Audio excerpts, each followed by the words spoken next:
Hello guys, it's Sidewinder here, and we're back with part 4 of our history lesson videos over American tanks from World War II.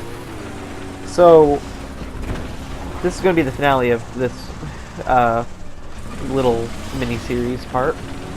So, today we're going to be talking about the M26 Pershing and the M46 Patton 1. So, let's get started with the M26 Pershing. Okay. The M26 Pershing was a 5-man tank that was designed to replace the M4 medium tank. The Pershing was originally known as the T-26 heavy tank and was intended to be the American match for the German Tiger and Panther tanks. The T-26 saw limited service in World War II. The T-26 prototype proved a success by knocking out a number of German tanks, including some Tigers, Panthers, and Panzer IVs, as well as TDs and other types of German vehicles. This success came at a cost, however. A few T-26s were knocked out in battle. One was actually destroyed by a Tiger. It wasn't destroyed. I think 3 out of the 5 crew were killed, and it was that tank was known as Fireball. And another one was hit by a Nashorn, and I believe that one was actually destroyed, but I don't remember. Shortly after the war ended, the production model of the Pershing was designated the M26 Pershing. The tank was also reclassified as a medium tank. The M26 soon was sent to Korea to beat back the North Koreans who were pushing the South into the sea. The North Koreans used Russian-built T-30-45s and IS-2s. The M26 excelled in its task of taking out the Russian tanks, thanks to its 90mm gun. However, the Pershing did suffer from mobility issues, which stemmed from the fact that the vehicle used the engine that was designed for use on the M4 Sherman. But its armor, its torsion bar suspension, they both proved effective enough to be used on its successor, the M46 Patton 1. So, let's talk about the M46 Patton 1. The M46 Patton 1 was a 5-man medium tank armed with a 90mm gun and riding on torsion bar suspension, just like the M26. In fact, the M46 looked almost identical to its predecessor, the M26. The M46 fought in Korea just as the M26 did, and had very similar combat effectiveness during the Korean War. The M26 ended up replacing, the M46 ended up replacing the M26 in regular service in the early 50s. This was due to the M46 having much better mobility because the Patton was fitted with a much more powerful engine.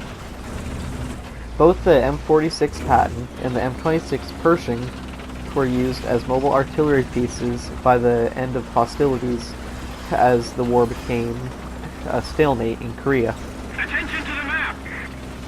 There are a few main ways of distinguishing between M26 Pershing and M46 Patton.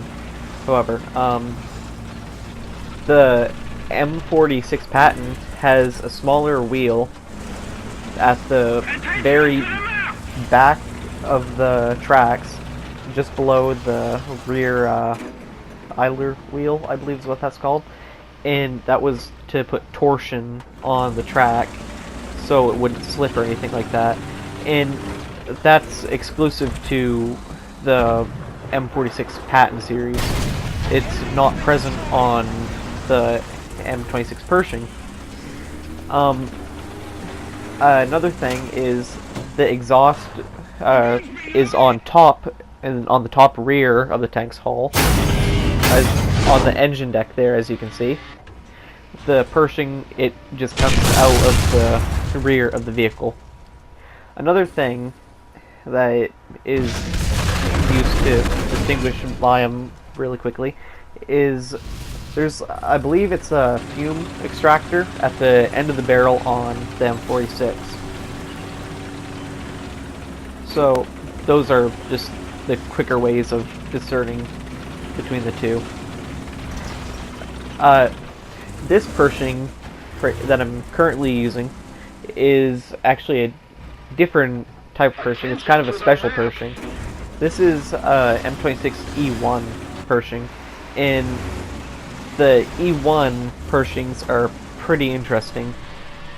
This particular Pershing isn't what is commonly referred to as a Super Pershing, but this is kind of considered one. It has a much longer, higher velocity 90mm gun than what's usually on the Pershing. So this is an upgraded version. The gun's actually so big that to keep it balanced on the turret ring, there was actually a block of steel that was added to the back of the turret, as you can see on this tank. During World War II, the tank that's actually referred to as the Super Pershing was the M20. Well, it goes by a couple different names. It'll go by the M26E4 or the M26 E1-1. It really depends on the source material that you look at for the naming. It has a very similar gun to this, but it's actually a different gun, and it has actual like extra armor added onto it. So the Super Pershing on the front of the turret has a plate on the gun mantlet that is welded on, that's 88mm thick. It was actually cut from the front hull, the upper glacis of a Panther tank, and that's made of rolled homogeneous armor. It also has some extra things on the turret which set it apart. It has 2 elephant ears. They're not actual elephant ears, they're obviously made of steel. It's just structural steel that are fitted to the side of the gun mantlet that covers up parts of the side of the turret, and that's to help as a counterweight to adjust for the extra weight from the extra plate on the turret, or on the gun mantlet on the turret, I should say. It also has 2 layers of spaced armor that was added to the front of the hull, but both of those are made from boilerplate, so it's not the same type of steel as what the rest of the tank is, and it's not as strong, but it is spaced armor, and it is actually placed at a much sharper angle, which will allow for more bouncing in actual armor thickness. But it really didn't add all that much to the tank, just because it wasn't as high a quality of steel as the rest of the vehicle.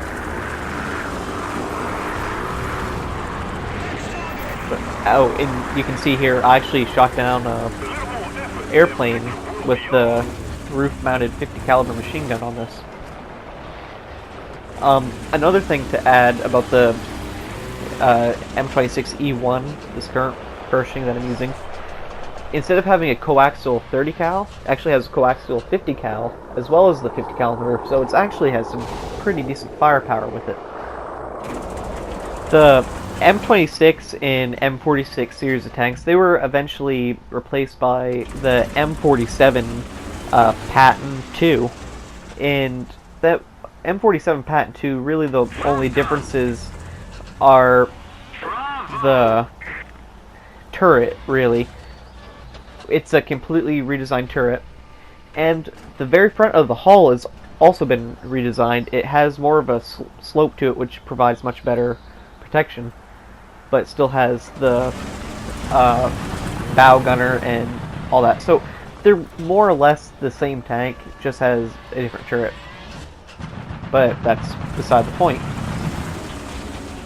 The M26 and the M46 series of tanks, they were actually more or less the stepping stone that led into the all modern American tanks, like the Abrams and the Patton 3, so the M60 Patton 4, the M48 Patton 3, the M47 Patton 2, just about any modern American tank that you can think of, they all owe their being around to the M46 and M26 tanks.